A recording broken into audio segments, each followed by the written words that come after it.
Pikmin 4 is only 2 days away, so I think it's time to get all my final theories and opinions out there so we can compare this to the final game when it comes out, and see if I get anything right. This isn't my last theory, just the last predictive one before the game comes out. Keep in mind this will be spoiler free as I haven't seen any leaked information, so I'm working strictly off of what's been made available by Nintendo. I'm still trying to avoid spoilers, so if you want to post anything about leaks or the like, make sure to lead with a hefty spoiler warning so we can all enjoy the game how we choose to do so. Hello everyone, you're watching Variety Television and welcome to another Pikmin 4 video. Today we're covering all of my final theories and predictions for Pikmin 4 before the game comes out. But before we do, you could greatly help out the channel by making sure you're subscribed. That's it for the opening, let's get into this for real.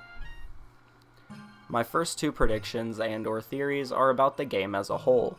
All of the ideas I'm presenting today are things I truly think could play out in Pikmin 4, so keep that in mind as well. Firstly, assuming the game is canon, I think Pikmin 4 is a reboot of the franchise.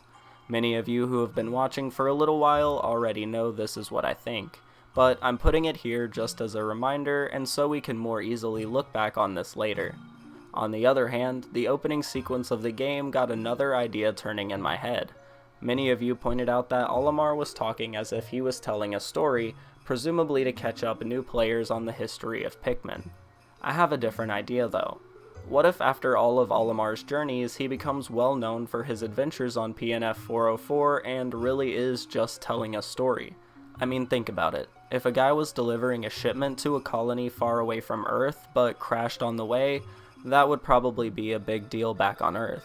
Especially if said guy was able to repair his ship, make several first discoveries of never before seen life such as the Pikmin, and survive the whole ordeal. You could bet he would be on TV telling his story, doing interviews, and they'd probably eventually make a movie about it too. I think the intro to the game sets up the possibility that this is just Olimar embellishing his crash story, or even a quote-unquote movie depicting an obviously altered version of his story. So to reiterate, I think Pikmin 4 is either a reboot or some sort of storytelling incident like an in-universe movie. My third prediction and/or theory is Louie's purpose in the game. I made a video before saying what I thought and asking for your input. Many of you had many different ideas, but I still think my original idea is the most likely. I think Louie winds up going to PNF 404 as commanded by the president of Hucketay Freight. With Olimar sending out an SOS and logs revealing bountiful treasures, the president jumps on this double opportunity and sends Louie to rescue Olimar and then collect treasure before they come back. My fourth prediction is in regards to the final boss. I think the Plasm Wraith and the whole Umi Bozu thing is really going to be at play here.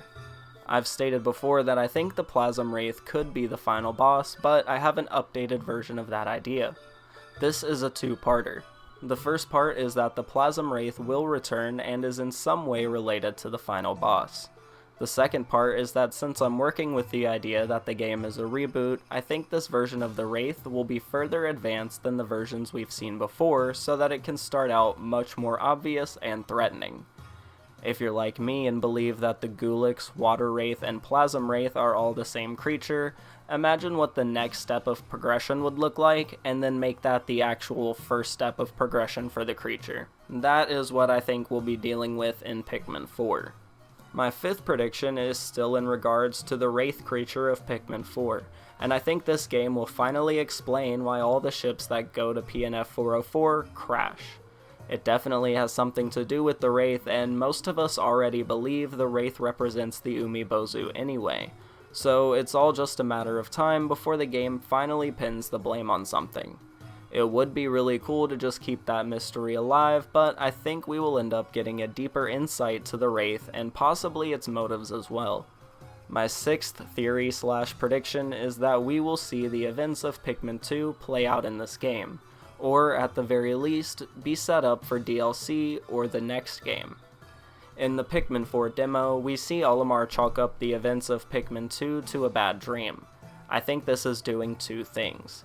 I think the first thing is this is separating Pikmin 2 from the modern timeline. And the second thing is setting up expectations or hinting at upcoming events.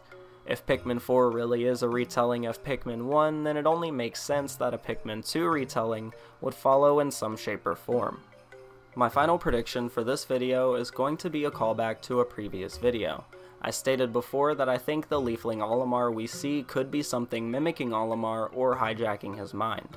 We now know that becoming a Leafling has adverse effects on the mind, but that it's something that happens when a still living creature is put through an onion.